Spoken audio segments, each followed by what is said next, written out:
سیدنا امام حسین شہید کربلا، امام عالی مقام سبت رسول رضی اللہ تعالی عنہ وارضاہ عنہ، جب مدینہ طیبہ میں تھے اور آپ کو یزید نے بیعت کے لیے اصرار کیا، اور جانتے ہیں مدینہ کا گورنر ولید بن عقبہ امام حسین کو اپنے گھر میں بلایا اور رات کے وقت کہا کہ آپ یزید کی بیعت کر لیں، سب ٹھیک ہو جائے گا۔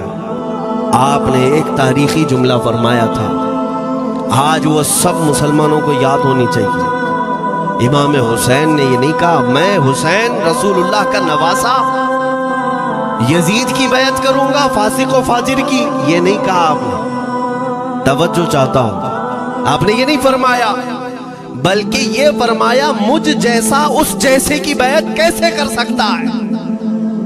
یہ قیامت تک آنے والوں کے لیے میسج ہے، حسین جیسا کبھی بھی یزید جیسے کی بیعت نہیں کر سکتا، اور نہ ہی ویسوں کی طاقت کو وہ مان سکتا ہے۔ اور الحمدللہ ہماری ماؤں نے بچپن سے ہمیں حسین کو ہی سنایا ہے، یزید کو نہیں۔ اس لیے آج اگر کسی تخت پر یزید بیٹھا ہو تو ہمیں ڈر نہیں لگتا اس بات کا کہ وہ گردن اڑا دے گا، ہمیں اس بات کا خوف نہیں لگتا کہ پھانسی پر چڑھا دے گا۔ ہمیں اس بات کا یقین ہے کہ اگر ہمارے ٹکڑے بھی ہو جائیں گے تو انشاءاللہ ہماری روح کربلا ضرور پہنچیں گی۔ امام حسین کے ساتھ قیامت کے دن اٹھائے جائیں گے، حق بات کرتے ہوئے اگر دنیا سے جائیں۔ عزیزان گرامی وقار، میں تاریخ کی چند جھلکیاں آپ کے سامنے رکھوں گا۔ مجھے حکم بھی ہوا ہے، بہت جلدی وقت ختم ہو جائے گا، سمیٹنا ہے۔ میں چند مثالیں آپ کے سامنے رکھتا ہوں۔ طاقت کسے کہتے ہیں، قوت کسے کہتے ہیں؟ جیم میں جا کر باڈی بنانے والا طاقتور ہے، کاجو بادام کھانے والا طاقتور ہے، مکے مارنے والا طاقتور ہے۔ کون ہے طاقتور؟ طاقت کسے کہتے ہیں؟ میرے عزیزو، اصل طاقت تو یہ ہے کہ تم استعمال اپنے ہاتھ پیر کچھ بھی نہ کرو لیکن کھلبلی دوسروں میں مچی رہے، یہ اصل طاقت ہے۔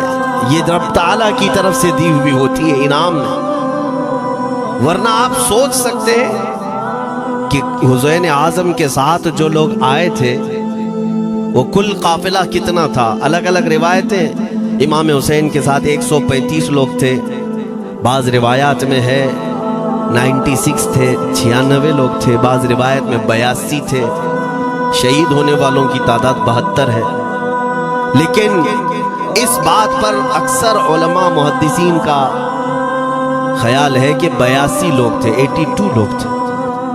82 کے مقابل میں کتنے لوگوں کو آنا چاہیے راستہ روکنے کے لیے؟ اگر کسی عام آدمی سے بھی پوچھے تو ڈبل کر دو، ٹرپل کر دو، 4 گنا زیادہ کر دو۔ نہیں، 82 کو روکنے کے لیے پہلے 1000 لوگ آئے، پھر وہ 1000 کے بعد 4000 پلس آئے، 5000 لوگ صرف 82 لوگوں کو روکنے کے لیے آئے راستہ۔ پھر یہ لوگ 4 دن تک راستہ روکتے ہی رہے، 5000 لوگ مل کر۔ 10ویں محرم ہونے سے پہلے پھر تقریباً 16000 لوگ آئے، یعنی تقریباً پورے ٹوٹل ملا کر 22000 کے قریب، 21000 سمتنگ کچھ۔ 22000 کی فوج کیا معنی رکھتی ہے کس کو روکنے کے لیے؟ 82 لوگوں کو۔ اسی سے سمجھ میں آتا ہے اصل طاقت کسے کہتے ہیں۔ طاقت اسی کو کہتے ہیں کہ ادھر 3 دن کے بھوکے اور پیاسے ہیں، ان کے خیموں میں ساز و سامان بھی نہیں، جنگ کے اسباب بھی نہیں، اور وہ جنگ کی نیت سے بھی نہیں گئے۔ اس کے باوجود 22000 کے سینوں میں جو کھلبلی مچی ہے، دنیا اسی کو سمجھ نہیں پا رہی ہے۔ اگر دنیا یہ سمجھتی ہے کوانٹیٹی کا نام طاقت ہے تو ہم اس کو رد کرتے نہیں، کوالٹی کا نام طاقت ہے۔ ایمان یہ اصل طاقت ہے۔ اور ایک تاریخی بات میں آپ کے سامنے رکھتا ہوں، امام حسین کا راستہ روکنے کے لیے سب سے پہلے یزید کی فوج سے جو شخص آیا تھا اس کو حر بن یزید کہتے ہیں۔ حر بن یزید الریاعی 1000 کا لشکر لے کر کے یہ امام حسین کا راستہ روکنے آئے۔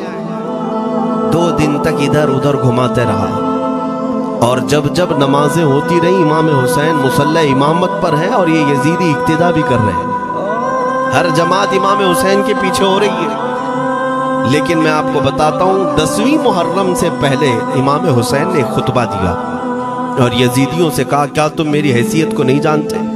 میں فاطمہ زہرا کا بیٹا ہوں، حیدر کرار کا نور نظر ہوں، رسول اللہ کا نواسا ہوں، میری نسبتیں کیا تمہیں نہیں معلوم؟ تم میرے خون سے اپنے ہاتھوں کو نہ رنگو، میں تمہارے پاس آپشن رکھتا ہوں، میں اس راستے سے اپنے واپس مدینے کی طرف جاتا ہوں یا کسی ساحل کی طرف یا دمشق جاؤں گا، جنگ کرنا نہیں چاہتا تم سے۔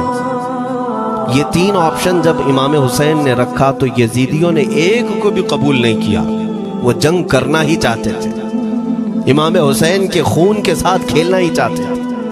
لیکن جو حر بن یزید ہے، توجہ چاہتا ہوں، جو خود امام حسین کا راستہ روکنے کے لیے آیا، اس کے دل میں یہ بات آئی اور اس نے آ کر کے 10ویں محرم کو یزیدیوں سے کہا میاں مان لو حسین کی بات، 3 میں سے کوئی ایک بات مان لو، ہم جنگ نہیں کرنا چاہتے، وہ رسول اللہ کے بیٹے ہی تو ہیں۔ تو سارے جو سپہ سالار بڑے بڑے تھے، عمر بن سعد، شمر وغیرہ، حر بن یزید سے کہنے لگے تجھے کون کہتا ہے فیصلہ کرنے کے لیے؟ تو سپاہی ہے، 1000 کی نفری تیرے ساتھ دی گئی ہے، بس اگر تجھے ہمارے ساتھ رہنا ہے تو میدان میں جمع رہ، ورنہ چلا جا، تو صلح کی باتیں مت کر۔ حر بن یزید اسی دن 10ویں محرم کو ان یزیدیوں سے کہتا اچھا اگر تم میرے اس بات کو نہیں مانتے تو تمہاری سپہ سالاری تمہیں مبارک، میں حسین کے خیمے میں جا رہا ہوں۔ جو یزید کی طرف سے آیا تھا وہ کدھر چلا گیا؟ مولا حسین کے خیمے میں۔ کب؟ صرف 10ویں محرم، ایک روایت میں 9ویں محرم کو، ایک دن پہلے امام حسین کے خیمے میں آیا، دست بوسی کی، معافی مانگی، اور امام حسین نے کہا اب تم جا سکتے ہو اپنے گھر۔ حر بن یزید نے کہا میں اس وقت تک اب آپ کا ساتھ نہیں چھوڑوں گا جب تک میرے جسم میں آخری سانس باقی رہے، میں آپ کے ساتھ رہوں گا۔ اب امام حسین کی وفاداری میں آنے والا کون تھا؟ اس لیے میں آپ کو ایک چیز دے جاتا ہوں میرے عزیزوں، اللہ عز و جل کی قدرت کے فیصلے ہیں، وہ جب چاہتا ہے کہیں سے بھی کسی کو ہدایت عطا فرماتا ہے، وہ باطل قوتوں کے موجود پلنے والا بچہ بھی کبھی رب تبارک و تعالی ہدایت دیتا ہے، اسے عالم بناتا ہے، اور کبھی کعبے کی چھاؤں میں پلنے والے کو مولا ابو جہل بھی بناتا ہے، گمراہ کر دیتا ہے۔ حر بن یزید مولا حسین کے پاس آ گئے، جو بات مجھے کہنی ہے اس کے لیے مجھے اتنا واقعہ بیان کرنا پڑا ہے، میں اصل پوائنٹ کی طرف آتا ہوں کیوں میں یہ بیان کر رہا ہوں۔ جب 10ویں محرم کو جنگ شروع ہوئی، عمر بن سعد نے تیر چلایا، تو جانتے ہیں خیمہ حسین کی طرف سے سب سے پہلے میدان میں اترنے والا یہی حر بن یزید ہی، یہی اترے اپنے گھوڑے پر سوار ہو کر انہی یزیدیوں سے لڑنے کے لیے جن کی فوج میں یہ آئے تھے، ان کے مقابل میں لڑنے کے لیے گئے، اور جب لڑنے کی ابتدا ہوئی صبح سے دوپہر کے قریب تک وہ لڑتے رہے، زوال تک۔ اب جو بات کہنا ہے توجہ سے سنو، حر بن یزید نے صبح سے لڑائی کی، بہتوں نے وہاں پر میدان جنگ میں مقابلہ آرائیاں کی ہیں، لیکن حر بن یزید کی جو لڑائی ہے وہ تاریخ میں لکھی ہوئی۔ آج انہوں نے یزیدیوں کے ساتھ جو جنگ کیا، کئی گھنٹے جنگ کرنے کے بعد جانتے ہیں تنہا حر بن یزید نے 120 یزیدیوں کو قتل کیا، 120 کی تعداد، ایک گھوڑ سوار ایک ہی ہے، 120 کو مار گرا ہے۔ اس کے بعد جام شہادت نوش کیا۔ میں تاریخ پڑھ رہا تھا، وہیں پر ہم نے کتاب کو روک دی۔ بہت سارے لوگ کربلا کے واقعات میں امام حسین کے خاندان کے بچوں کے شہادت تو بیان کرتے ہیں، ان کے جسم کٹ گئے، ان کے اوپر گھوڑے دوڑائے گئے، لیکن تم یہ نہیں جانتے کہ حسینی شہزادوں نے باطل قوتوں کے کیسے چھکے چھڑائے تھے۔ ایک ایک جوان نے مقابل میں آنے والوں کو ان کی اوقات کیسے یاد دلائی تھی۔ اب سنو، حر بن یزید 120 کو مار گرا سکتے ہیں، وہ بھی ایک دن پہلے خیمہ حسین میں آنے والا، ایک دن پہلے خیمہ حسین میں آنے والا، بات سمجھ میں آ رہی ہے ابھی؟ جو ایک دن پہلے خیمہ حسین میں آ جائے اس کی طاقت کا حال یہ ہے، جو پیدائشی حسینی ہو اس کی طاقت کا حال کیا ہو؟ میرے عزیزوں، طاقت کسے کہتے یہ سمجھو۔ یہ اور بات ہے کہ لوگوں کو اپنی ہی اوقات معلوم نہیں، اپنی حیثیت معلوم نہیں ہے۔ ہوتا کیا ہے میں آپ کو بتاؤں۔ علامہ عبد المصطفیٰ اعظمی صاحب نے ایک بڑی پیاری بات لکھی ہے۔ وہ گجرات کے حالات بہت اچھی طرح سے جانتے تھے۔ آپ نے ایک بہت اچھی بات لکھی جو ہمارے تمام چیزوں سے یا آج کے زمانے میں یہ چیز میچ ہوتی ہے۔ ایک تاجر تجارت کرنے کے لیے نکلا، اس کے پاس کچھ قیمتی ہیرے تھے، قیمتی ہیرے تھے، اور وہ ہیروں کی تجارت کرتا تھا، اور ایک چور اس کے پیچھے پڑ گیا، اور وہ چور روزانہ وہ چوری کرنے کے چکر میں رہتا تھا کہ جب رات کو یہ تاجر سوئے تو میں یہ ہیرے نکال لوں گا۔ لیکن 2-3 دن جب وہ تاجر سوتا تھا وہ پورے ہیرے چیک کرتا تھا، کہیں نہیں ملتے تھے۔ تھک گیا چور۔ 3 دن کے بعد اس تاجر کو اس نے پوچھا، چور نے کہا کہ تم ہیرے رکھتے کہاں ہو؟ دن بھر تو تمہارے پاس ہوتے، رات میں کہاں جاتے؟ تو اس تاجر نے کہا، عقل کا اگر تو استعمال کرتا تو تجھے بات سمجھ میں آتی، روزانہ میں تیرے ہی جبے میں رات کو یہ ہیرے رکھ کر خود سو جاتا۔ وہ اپنا نہیں تلاش کرتا، اس کا تلاش کرتا، بلا تشبیہ و بلا تمثیل۔ میرے عزیزوں، تمہارے پاس جو طاقت ہے تمہیں اس کا اندازہ نہیں۔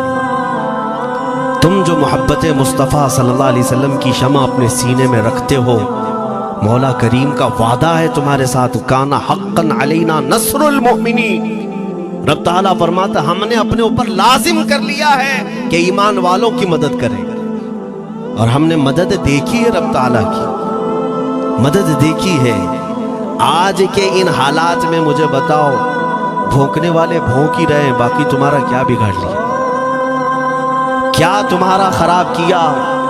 بس یہ ہے کہ تم اپنے اندر کھلبلی مت مچاؤ اور زیادہ خوف و ہراس میں مت جیو۔ الحمدللہ مسلمان ہیں، مومن ہیں، کسی چور قوم سے تمہارا رشتہ نہیں ہے۔ تم دنیا کی اس عظیم قوم ہو جو صرف اور صرف اپنے رب تعالیٰ کے حضور جھکتی ہے، اور اپنے رب تبارک و تعالیٰ کے حضور ایسے جھکتی ہے۔ میں چیلنج کے ساتھ کہتا ہوں، پوری دنیا میں کوئی کمیونٹی، کوئی قوم ایسی نہیں ہے جو اپنے خدا کو دیکھنے کے بعد ہی جھکتی ہے۔ جس کی بھی جاؤ، ان کے خداؤں کی تصویر وہاں پر سامنے ہوتی تبھی جھکتے ہیں، وہ چاہے عیسائی ہوں، یہودی ہوں، کوئی بھی ہوں، انہوں نے کوئی نہ کوئی یا مورتی بنائی ہے یا تصویر بنائی ہے، تب وہ جھکتے ہیں۔ تنہا تم ایمان والے ہو جو آج تک اپنے خدا کو دیکھا نہیں لیکن ہر دن سجدہ کرتے، تمہارا یہ ایمان ہے۔ اور قرآن میں شروع میں ہی اللہ تعالیٰ نے جو تعریف فرمائی سورہ بقرہ میں، یؤمنون بالغیب، اللہ فرماتا ہے یہ وہ لوگ ہیں جو غیب پر ایمان رکھتے ہیں، دیکھا نہیں۔ اور دنیا میں کروڑوں مسجدیں ہوں گی، کسی مسجد میں اللہ کی تصویر ہے؟ کسی مسجد میں؟ اور یا تمہیں صلاۃ و سلام پڑھنے کے لیے میرے آقا کی تصویر دیکھنے کی ضرورت ہے؟ یہی تو تمہارا ایمان ہے میرے عزیزوں۔ میرے آقا کو ہم نے دل میں بسا رکھا، اور جب حضور پاک کی یاد آئی بغیر تصویر دیکھے ہم کھڑے ہو جاتے ہیں، اور ان کی محبت ویسی ہوتی ہے، ہمیں کسی تصویر اور مورت کو دیکھنے کی ضرورت بھی نہیں ہوتی۔ تمہاری خصوصیات بہت ہیں، اللہ رب العزت نے تمہاری پیشانیوں کو محفوظ رکھا ہے، کسی اہل غیرے کے سامنے جھکنے نہیں دیا، پیشانی مقدس ہے تمہاری۔ ہاں یہ تو نہیں ہے کہ تم کسی درخت پر بھی چلے جاؤ، پتھر پر بھی چلے جاؤ، چوہے پر بھی جھک جاؤ، سانپ پر بھی جھک جاؤ، نہیں ہے۔ ایک صحابی ہیں، ایمان لانے کے بعد وہ کہتے ہیں یا رسول اللہ صلی اللہ علیہ وسلم دو واقعات ایسے ہیں جو زمانے جہالت میں ہم کرتے تھے. ایک واقعہ یاد کرتا ہوں تو رونا آتا ہے، اور ایک واقعہ یاد کرتا ہوں تو ہنسی آتی ہے. حضور نے فرمایا وہ دونوں کیا ہیں بتاؤ؟ انہوں نے کہا پہلا واقعہ تو یہ ہے جس کو یاد کر کے روتا ہوں کہ جوانی میں جب ہمارے گھر بیٹی پیدا ہوتی تھی تو ہم اس کا گردن مروڑ کر دفن کر دیتے تھے. آج مجھے ایک بات یاد آتی ہے تو رونا آتا ہے کہ ہم نے ایسے کئی بچیوں کو دفن کر دیا. عرب والے داماد بنانا نہیں چاہتے تھے اور بیٹیوں کو پہلے ہی مار دیتے تھے. یہ وہ صحابی کہتے ہیں اب یاد آتی ہے بات تو رونا آتا ہے. میرے آقا صلی اللہ علیہ وسلم نے فرمایا پھر ہنسی کس بات پر آتی ہے؟ کہتے ہیں زمانے جہالت میں ہمارے خدا جو ہوتے جن کی ہم عبادت کرتے تھے تو جب سفر میں جانا ہوتا تھا تو آٹا گوندھ کر کے خدا بنا لیتے تھے، کیونکہ سفر میں جانا ہے اور ہر جگہ ان کو ساتھ میں رکھنا تھا خدا کو. وہ صحابی کہتے ہیں سفر کے خدا اور ہوتے تھے، ہوا کا الگ، پانی کا الگ، مٹی کا الگ، سب لے کر کے چلتے تھے. پھر حضور نے فرمایا ہنسی کس بات پر آتی ہے؟ وہ کہتے ہیں بیچ راستے میں اگر کھانا ختم ہوا تو کبھی خدا کا ہاتھ توڑ کے کھاتے تھے، کبھی پیر توڑ کے کھاتے تھے. ارے میرے عزیزو 1400 سال بعد آج جب آپ ہنس رہے ہیں اس صحابی کو تو اس بات پر ہنسی آتی ہوگی. میں یہ بات صرف اس لیے عرض کر رہا ہوں کہ شکر مناؤ اللہ رب العزت کا کہ تمہیں رب تبارک و تعالیٰ نے اس قوم میں پیدا کیا ہے جس کا ماتھا صرف وحدہ لا شریک کی بارگاہ میں جھکتی ہے. تم ایمان والے ہو. اور میں نے آیت یہی تلاوت کی خطبے میں وَلَا تَهِنُوا وَلَا تَحْزَنُوا وَأَنْتُمُ الْأَعْلَوْنَ إِن كُنتُم مُؤْمِنِينَ. گھبراؤ مت، پریشان مت ہو، تم سب سے زیادہ سربلند رہو گے اگر تم ایمان والے ہو. یہ قرآن کی آیت ہے. ایمان کسے کہتے ہیں؟ ایمان کسے کہتے ہیں؟ یعنی اللہ نے فرمایا اگر تم ایمان والے ہو تو سب سے زیادہ کامیاب ہو. اب ہم پوچھتے ہیں رسول پاک سے ایمان کسے کہتے ہیں؟ میرے آقا کی زبان سے سنو. لا یؤمن احدکم حتی اکون احب الیہ من والدہ وولدہ والناس اجمعین. حضرت انس سے روایت ہے حضور پاک صلی اللہ علیہ وسلم فرماتے ہیں تم میں سے اس وقت تک کوئی کامل ایمان والا نہیں ہو سکتا جب تک اپنے والدین، اپنے بچے، اپنے اور سارے انسانوں سے زیادہ میں اس کے نزدیک محبوب نہ بن جاؤں. حضور سے کامل محبت جب تک نہ کرو گے تب تک ایمان بھی کامل نہیں ہے. خلاصہ کلام یہی ہے کہ محمد سے وفا تو نے تو ہم تیرے ہیں. یہ جہاں چیز ہے کیا؟ لوح و قلم تیرے ہیں. بس اسی بات پر آپ کو آنا ہے. اقبال بھی یہ کہتا ہے میں جرمنی گیا، یورپ کا سفر کیا، وہاں کی ترقیوں کو دیکھا اور وہ لوگ بہت آگے بڑھ رہے تھے. میں اسی لیے سفر کیا کہ میں وہاں تحقیق کر کے آؤں، دیکھوں اپنی قوم کو آ کر کے میں بتاؤں مسلمانوں کو کہ کس فیلڈ میں تم جاؤ گے تو کامیاب ہوں گے. سائنس میں، فزکس میں، جغرافی میں، کیمسٹری میں، میتھس میں، کون سی فیلڈ میں تم جاؤ گے تو زیادہ ماہر ہوگے. کئی سال اقبال نے وہاں کی خاک چھانی، تحقیقات کیا اور واپس جب آیا اپنی قوم کی طرف علامہ اقبال کہتے ہیں میں ساری دنیا وہاں کی یورپ کی چھان کر کے آیا، یہی دیکھنے گیا تھا کہ میری قوم کس میدان میں اترے تو کامیاب ہوگی. تو لوگوں نے پوچھا کیا وہ تمہیں راز مل گیا؟ وہ کہتے ہیں ہاں مجھے راز مل گیا. لوگوں نے پوچھا کس میدان میں اترے؟ تو اقبال کہتا ہے میں تو راز کو پہنچا، اپنی قوم کو بتاتا ہوں تمہاری ترقی کا راز صرف اتنا ہی ہے کہ محمد سے وفا تو نے، کہ محمد سے وفا تو نے تو ہم تیرے ہیں. یہ جہاں چیز ہے کیا؟ لوح و قلم تیرے ہیں. ساری کامیابی کا اصل راز میرے آقا سے بے انتہا محبت ہے. میں دینی شخصیات کی بات اپنی جگہ پر، جس کو آپ دنیاوی علوم کہتے ہیں، لاؤ میتھس کا کوئی بہت بڑا ماہر ریاضی دان یا کوئی سائنٹسٹ آپ کو ایسا لگتا ہو، لاؤ میرے اعلیٰ حضرت امام احمد رضا فاضل بریلوی کے سامنے. جانتے ہیں آپ اس اعلیٰ حضرت فاضل بریلوی نے 55 علوم پر اپنی تحقیقات لکھ دی ہیں. باقی جانتے کتنے تھے وہ اللہ ہی بہتر جانتے.